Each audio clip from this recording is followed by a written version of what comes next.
Hey up everyone! So continuing the London Film Festival coverage, today's movie I'm going to be discussing on the channel is the latest film from Jimmy Chin and Elizabeth Chai Vasarhelyi. They are the directing documentary duo who gave us the beloved docs, The Rescue, and the Oscar-winning Free Solo. Their documentaries usually have a theme of conquering the elements or being out and immersed in nature or being a testament to the human spirit. Their latest film, Nyad, is their first foray into feature film, okay? This isn't a documentary, even though there is like documentary techniques interspersed throughout the film, but yeah, this is an adaptation of a true life story of swimmer Diana Nyad. But I can see why they were attracted to this project, because even though it is a biopic, the story of swimmer Diana Nyad is one of incredible perseverance and resilience. There's also a nature aspect as well, because she was the first woman ever to swim from Cuba to Florida at the age of 64, no less, and this film tells the story of how she did it. Played in this film by Annette, Diana Nyad was already an accomplished athlete in her prime years, and she did attempt to swim the distance between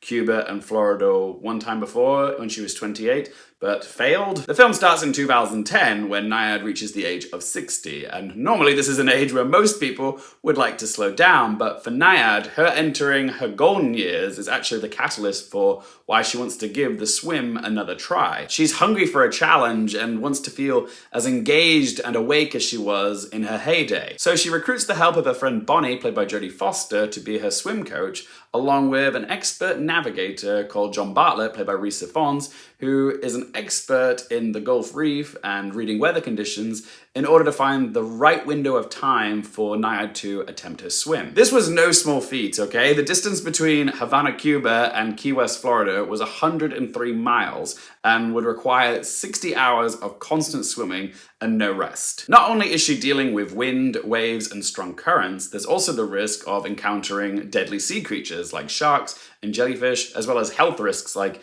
dehydration and hypothermia. But no amount of obstacles is enough to derail Nyad's determination to accomplish her goal. So yeah, what did I think of Nyad? I thought it was alright. I thought it was a serviceable biopic with some solid performances. Annette Bennington's in a decent performance as Nyad, really embodying her more bullish tendencies, because she was quite a abrasive and selfish person, but she's also ambitious and tenacious, and those are qualities that are very admirable. Jodie Foster as Bonnie really is the emotional anchor of this film, because not only was she Diana's coach, but she was also her friend and kind of her guardian as well, and had to be the one to crush Diana's dreams when the venture proved too dangerous or difficult. Also, props to Rhys, like, it's not the juiciest part he's ever had, but he certainly leaves an impression. So yeah, while the film isn't anything particularly game-changing or all that special, it is hard to hate on a film which celebrates the power of the human spirit, you know, to try again, especially when it's based on a true story. It's got its feel-good moments. Like, I left the cinema feeling like I had ingested its sappy nuggets of inspiration, but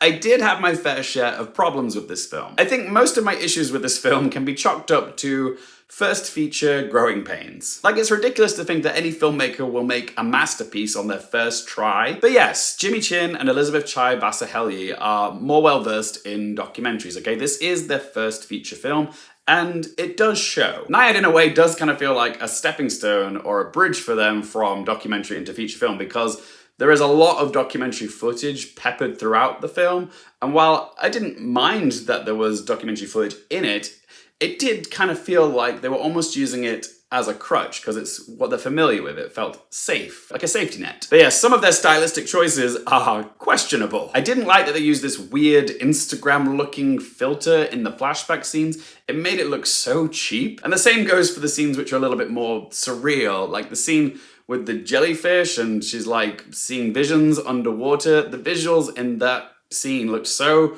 hokey. I don't know where the budget went on this film, but I don't think a lot of it went to the visual effects. The different neon-colored title cards and time and date stamps that are used all the way through the film, they were a choice. I was like, what is this? Promising Young Woman? I sound like such an old fart complaining about the font and color choices, but I couldn't help it. It looked garish. It's also quite a repetitious film, but I'm not really talking about the plot, even though it is repetitive. It's a trial and error story of someone trying something, failing, learning from it, trying again, failing, learning from it, try again until they get it right. Okay, it is repetitive, the plot, but that's not what I'm talking about. There was a lot of repetitive information in this film. Like, I actually lost count of how many times Diana explains that her last name Nyad translates to water nymph in Greek mythology to someone. Mary Oliver's precious life poem is reused just to really hammer home that you gotta make the most out of your life message. Subtlety really isn't this film's strong suit. But yeah, all this repeated information just pads the runtime even more, and I did think this film was a bit too long.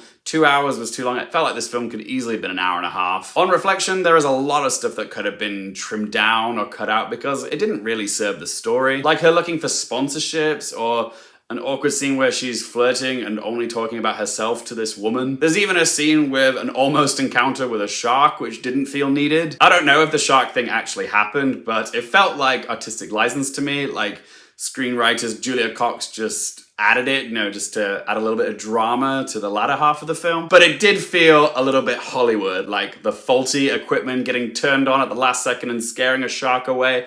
Yeah, it didn't feel authentic to me. But we also know the outcome of the story, so for no second do we feel like she's in any actual danger. And there's also some corny dialogue in here which resulted in some unexpectedly derisive laughter. Jodie Foster says something like, "There's no one more Nyad than you," and all I heard from behind me was, let's talk Oscars, because I know there was a bit of buzz for this film out of Telluride, especially for the performances. A lot of people were seeing this as Annette Bening's comeback role. I get why there was Oscar buzz for Annette Bening out of Telluride, because at that point, we hadn't really seen a whole lot of other potential Best Actress nominated performances, so it was all too easy to jump on that whole Annette Bening comeback narrative express. But now that we've seen a smorgasbord of really great Best Actress potential nominated performances, I honestly don't think the buzz for Annette Bening is justified. I feel like it's fizzled out. Sure, Annette Bening ticks enough boxes, but just looking at her competition this year, her performance just feels so old-fashioned and safe compared to some of the more daring and challenging roles out there like Emma Stone and Sandra Hüller, Lily Gladstone, Ingenue Ellis-Taylor, who are all doing far more interesting, challenging work than what she's doing in a kind of underwhelming biopic. So yeah, while I can still see a path for Annette Bening to get the nomination, like she's a 5-time previous nominee, she clearly has support from the Academy, I think she's going to have a tough time getting in for this performance. I actually think I preferred Jodie Foster's performance, and given that this is kind of a weak year for Best Supporting Actress, maybe she could show up, but I don't feel confident she's getting in. The problem is, the film is a bit mediocre, and this year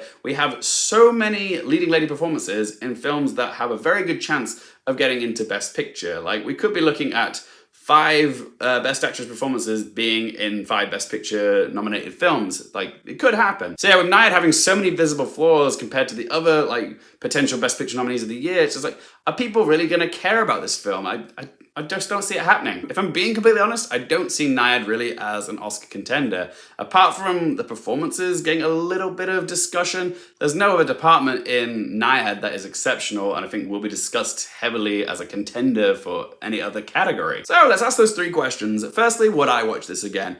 Probably not. Although I did enjoy the performances, they didn't blow me away. Not enough to make me want to watch it again. So yeah, this is just a one-time watch, I think. Question 2, do I recommend it for you guys? If you like films about women triumphing over adversity like Frida, Wild, Bend It Like Beckham, or Joy, then I think you might like this film. You can stream it on Netflix on November 3rd. But no, this isn't a film which I think is a must-watch. And question number 3, what score to give it out of 10? The directorial choices in Nyad are quite cheap and, dare I say, amateurish, and they distract from an otherwise feel-good story. So yeah, while I didn't mind the film, it didn't leave any sort of meaningful impact on me. So I'm gonna give Nyad a score of 4.5 out of 10. But as always, guys, it's just one bloke's opinion. I'd love to hear from you. Are you excited for Nyad? Have you seen it? If you have, what do you think of Annette Bening's performance and Jodie Foster's as well? Whatever you think, let me know in that comment section below. If you've enjoyed the video, help me out by hitting that little thumbs up button. If you want more movie, TV, and Oscars-related content, don't forget to click subscribe. And as always, thank you so much for watching, guys. For more things related to movies, TV, the Oscars, and popcorn culture, I'm Lukehearfield, and I'll see you next time.